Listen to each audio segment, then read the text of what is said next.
Saya juga nggak masalah juga kalau misalkan nggak dipanggil atau nggak diajak. Ya terserah aja gitu. Coba sekarang kalau dituduh jadi penyebab pengeroyokan terhadap Ade Armando ini, saya juga merasa bahwa udah kelewatan gitu. Udah kelewatan lah. Ya nggak salah kalau misalkan ada orang nggak suka dengan saya gara-gara saya nggak dukung Ganjar. Karena mereka pendukung Ganjar. Nggak masalah gitu.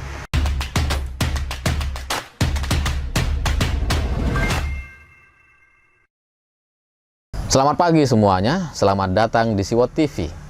Kasus Ade Armando itu ternyata sekarang sudah melebar kemana-mana. Yang ditangkap bukan hanya orang-orang yang melakukan pengeroyokan, tapi juga termasuk orang yang menyebarkan provokasi juga sudah ditahan gitu. Dan bahkan ada orang yang mengomentari soal isu ini, itu juga dilaporkan ke polisi. Ada tuh profesor dari UGM, Karnawijaya gitu ya. Dia dilaporin sama Guntur Romli karena dalam postingannya itu memang mengandung unsur ancaman. Jadi dia ada gambar gitu diposting sama dia, terus ada gambarnya Bang Ade disilang, terus di sebelah-sebelahnya tuh ada foto kawan-kawan Bang Ade termasuk Guntur Romli. Captionnya dicicil mahasiswa, seolah-olah ini adalah pesan ancaman kepada semua orang yang ada di dalam gambar tersebut, termasuk Guntur Romli. Itu nanti bisa dikeroyok juga sama mahasiswa dan sebagainya gitu ya. Nah, gara-gara postingan ini Profesor UGM dilaporin ke polisi. Tapi ya itu masih cukup masuk akal gitu ya, karena memang komentarnya negatif. Tapi saya, Siwot Alifur Rahman gitu ya, ini juga sekarang di framing, dituduh sebagai orang yang menyebabkan kasus pengeroyokan ini. Saya nggak ngerti itu kenapa. Ada teman yang bilang gitu, karena saya sudah keluar dari banyak grup WhatsApp relawan Jokowi gitu ya. Karena saya udah selesai kampanye, ya udah saya keluar lah gitu ya. Ternyata ada satu teman kemarin bilang bahwa saya tuh dianggap jadi penyebab gitu. Saya tanya kenapa? Kok bisa gitu? Saya kan belain Bang Ade. Ya kalian bisa lihat lah di Siwot juga mana ada orang yang nyerang Bang Ade gitu ya. Nah, terus setelah saya tanya, kemudian dikasih tuh capture di grup WhatsApp. Dulu saya pernah ada di sana, cuma saya kemudian keluar gitu ya. Nah, ternyata ya cuma ditutupin tuh nama-namanya yang komen. Saya nggak tahu siapa yang komen gitu ya. Dan ternyata ada orang yang menganggap bahwa pengeroyokan terhadap Ade Armando ini itu gara-gara postingan saya tahun 2019.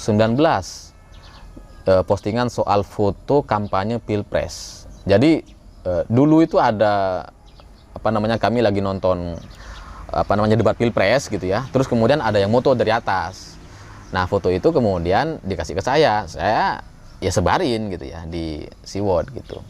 Tapi itu udah selesai Pilpresnya, udah menang lah gitu ya. Terus saya kasih caption lah bahwa ini tim yang bekerja keras di Pilpres 2019 gitu. Tapi di dalam foto tersebut itu nggak ada Ade Armando, dan dalam caption tulisan saya juga nggak ada namanya Ade Armando gitu. Jadi kalau dikait-kaitkan dengan kasus pengeroyokan Ade Armando, ya saya bingung gitu. Lah kok bisa? Lawang Bang Ade nggak ada di situ. Terus memang foto ini banyak diperdebatkan di kubu relawan gitu ya, karena ini seolah-olah menjadi pemicu buzzer RP. Itu padahal juga istilah buzzer RP itu nggak muncul dari foto itu. Dan selain itu, terkait foto yang viral dari Siwot itu, yang terkait tim kampanye 2019 gitu, itu kan sebenarnya sudah disepakati oleh banyak orang. Ketika foto itu pertama kali saya posting, itu ya biasa aja dan orang-orang seneng gitu dengan postingan itu. Bahkan ada temen yang namanya nggak disebut, minta disebut, ya udah saya sebut lah. Saya edit gitu. Tapi setelah viral di mana-mana, saya disalah-salahin. Nah sekarang, ya saya dulu setuju aja sih kalau misalkan saya disalahkan karena ini viral gitu, kemudian banyak orang jadi seolah-olah buzzer RP atau apalah dibayar dan sebagainya, saya bisa terima itu. Tapi kan tujuan ketika foto itu disebar untuk menangkal klaim dari TKN. Karena waktu itu tuh mau ada pengumuman menteri, komisaris dan sebagainya gitu. Lalu kemudian dari TKN itu mengklaim seolah-olah tim mereka itu cuma ini. Padahal tim sosial media yang paling berpengaruh itu ya ada yang lain gitu. Salah satunya yang tim saya itu gitu. Makanya kemudian saya posting untuk menangkal klaim mereka, supaya mereka ini nggak nuntut soal komisaris apalah gitu. Nggak usah nuntut, maksud saya kalau kami aja nggak minta, ya kamu nggak usah sok-sokan, kamu kan bukan siapa-siapa kepada teman-teman TKN gitu ya.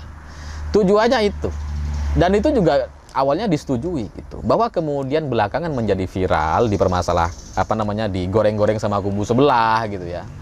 Itu kemudian membuat orang-orang nyerang saya, nyalah-nyalahin saya. Ya saya nggak masalah gitu disalah-salahkan untuk kasus ini, karena menyebarkan foto yang berkumpul bersama-sama gitu ya. Meskipun saya juga nggak tahu lah salah atau enggak. Ya anggaplah salah gitu, nggak masalah saya disalahkan. Tapi kalau disalahkan untuk kasus Ade Armando, yang fotonya nggak ada di sana, namanya juga nggak ada di sana, ini kan apa tujuannya? Gitu ya. Apa tujuannya gitu? Dan saya nggak tahu siapa, tapi saya bisa prediksi gitu orangnya yang menyalah-nyalahkan saya ini siapa. Saya tahu gitu karena sebelum kasus ini, sebelum saya disudutkan, dijelek-jelekin gitu ya, saya juga udah sering sebelumnya denger gitu dari temen. Cuma saya tuh masa bodoh orangnya kan gitu ya. Ya mungkin dia mau provokasi saya atau dia mau mecah belah tim relawan Jokowi gitu. Kita kan nggak tahu gitu. Jadi saya nggak terlalu dengerin lah. Tapi kemarin itu ada capture-nya gitu ya di grup itu, dan itu saya yakin itu memang benar gitu. Ini membuat saya jadi apa ya? Jadi nggak ngerti gitu tujuan mereka ini apa sih gitu. Saya tuh di channel sebelah, di kubu tim sebelah itu kan udah mundur, udah keluar gitu ya. Dan yang sebelumnya banyak dipermasalahkan, yang katanya saya itu syutingnya keseringan lah, mengambil banyak isu lah, mengambil semua isu lah, pokoknya dipermasalahin gitu. Atau kemudian saya nggak dukung Ganjar, padahal itu instruksi kan, instruksi dari pimpinan gitu, dan instruksi dari Pak Jokowi juga masih belum gitu. Makanya kemudian saya dukung siapa itu, Budi Gunadi, Menteri Kesehatan kita sekarang gitu ya. Itu juga instruksi pimpinan gitu. Tapi di belakang ada orang-orang yang membicarakan secara negatif bahwa saya itu dibenci lah, saya itu nggak disukai pimpinan lah, saya itu ya wah macam-macam lah protesnya gitu ya. Cuma telinga saya tuh masih nggak tipis waktu itu, biarinlah gitu ya. Yang penting saya udah sesuai instruksi, sesuai arahan, ya udahlah jalan gitu kan. Yang penting kan ada koridor-koridor yang nggak boleh dilewati gitu ya. Tapi sekarang kalau kemudian dituduh sebagai penyebab dari pengeroyokan terhadap Ade Armando, saya nggak ngerti deh tujuannya apa gitu. Apa mungkin mau menyudutkan saya atau mengucilkan saya dari teman-teman gitu, dari teman-teman relawan, ya nggak tahu gitu. Cuma kan saya tuh merasa bahwa saya udah selesai gitu. Saya tuh udah keluar dari tim sana, udah nggak perlu ada lagi ribut-ribut yang soal fee saya kebanyakan lah, soal saya mengambil semua isu lah. Karena di channel sebelah itu kan sebenarnya kecil aja gitu ya. Misalkan itu memang ada terjadi masalah tuh di laporan fee misalkan, itu kan ada mingguan dan bulanan. Saya udah minta tutup tuh, punya saya ditutup aja deh, takut bikin iri atau bikin apa gitu ya. Cuma ya tim redaksi kan nggak dengerin gitu. Saya kan nggak cerita juga gitu ya. Ya tapi saya belakangan udah tahu tuh ada orang yang mempermasalahkan itu gitu. Padahal saya masuk ke channel itu bukan untuk nyari uang atau apa ya, mendapatkan keuntungan sebesar-besarnya, enggak gitu. Karena awalnya saya juga nggak bermasalahin, mau berapapun terserah lah gitu ya. Yang penting bisa berekspresi bebas gitu, dukung Pak Jokowi ya udahlah. Tapi kan belakangan nominalnya tuh mulai lumayan. Misalkan nih kalau saya dapat 10 juta dari iklan AdSense gitu ya, itu sebenarnya cuma 4 juta gitu. Kalau 20 juta ya cuma 8 juta yang masuk ke saya gitu. Tapi di laporannya tuh 20 juta. Itu kayak besar banget, padahal aslinya cuma 8. 12-nya ke tim redaksi gitu. Tapi di laporannya kan 20 gitu, seolah-olah saya tuh tinggi. Itu juga dipermasalahkan tuh. Makanya kemudian saya udah nggak tahan, ya udahlah saya mundur gitu. Ngapain kalau saya tuh kan kalau diprotes nggak suka, saya diprotes-protes, kemudian untuk sesuatu yang sudah saya lakukan saya habis-habisan memberikan dukungan kepada Pak Jokowi gitu ya. Saya milih ya udahlah di Siwot aja. Ya meskipun saya harus nyari editor sendiri, nyari ini sendiri, ya nggak apa-apa gitu. Kan tujuannya bukan cuma sekedar itu. Saya juga nggak masalah juga kalau misalkan nggak dipanggil atau nggak diajak, ya terserah aja gitu. Cuma sekarang kalau dituduh jadi penyebab pengeroyokan terhadap Ade Armando ini, saya juga merasa bahwa udah kelewatan gitu. Udah kelewatan lah. Ya nggak salah kalau misalkan ada orang nggak suka dengan saya gara-gara saya nggak dukung Ganjar. Karena mereka pendukung Ganjar, nggak masalah gitu. Cuma kan pimpinan di sana juga sebenarnya belum mau memutuskan untuk dukung Ganjar. Dan itu yang saya lakukan dulu kemarin gitu. Saya sesuai arahan aja nih.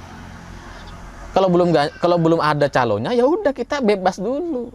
Mana tahu ada calon lain, mana tahu Budi Gunadi. Ya kan kita nggak tahu gitu di dalam seperti apa. Tapi sekarang kasus Ade Armando kemudian dimanfaatkan untuk menyerang saya, ini luar biasa. Saya nggak ngerti deh. Saya tuh emosi gitu karena saya dituduh untuk sesuatu yang nggak saya lakukan. Terus tuduhannya itu ada di grup gitu, yang nggak ada sayanya. Saya udah keluar dari grup itu gitu. Cuma ada teman yang bilang ke saya, dia nggak setuju juga sama tuduhan-tuduhan kayak gitu. Lah kok nggak gini sih? Kok gini banget sih berpolitiknya gitu ya. Makanya kemudian saya jadi tahu.